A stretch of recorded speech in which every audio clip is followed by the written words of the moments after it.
जय श्री स्वामी समर्थ. नमस्कार मंडळी. तारक मंत्र आपल्या सर्वांनाच माहीत आहे, पण तुम्हाला तारक मंत्राचा अर्थ माहीत आहे का? नसेल तर या व्हिडिओमध्ये मी तुम्हाला तारक मंत्रांच्या प्रत्येक ओळीचा अर्थ समजून सांगणार आहे. श्री स्वामी समर्थ. तारक मंत्र. निशंक होई रे मना, निर्भय होई रे मना, प्रचंड स्वामी शक्ती पाठीशी, स्मरे नित्य पावन मना. निशंक आणि निर्भय व्हा. माणसाच्या मनात अनेकदा शंका आणि भीती असते. माझे कसं होईल? हे संकट जाईल का? स्वामी सांगतात की मनात कोणतीही शंका न ठेवता निर्भय व्हा, कारण तुमची पाठराखण करण्यासाठी स्वामींची प्रचंड शक्ती सदैव तत्पर आहे. अतर्क्य अवधूत हे स्मरता. स्वामींचे रूप आणि त्यांच्या लीला मानवी तर्काच्या पलीकडे अतर्क्य आहेत. त्यांचे स्मरण केल्यावर कठीण परिस्थितीही सोपी वाटू लागते. टाळेल काळ ही तुझा.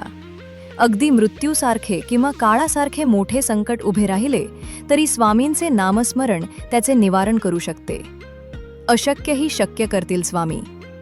जगात अशी कोणतीही गोष्ट नाही जी स्वामींच्या कृपेने शक्य होणार नाही. विश्वास असेल तर वाळलेल्या काठीलाही पालवी फुटू शकते. जिथे स्वामी पाय तिथे न्यून काय.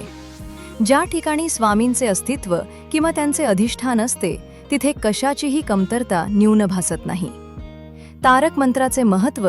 मानसिक शांती. जेव्हा मन अस्वस्थ असते किंवा भीती वाटते तेव्हा या मंत्राच्या पठनाने मनात विलक्षण शांतता निर्माण होते. आत्मविश्वास वाढतो.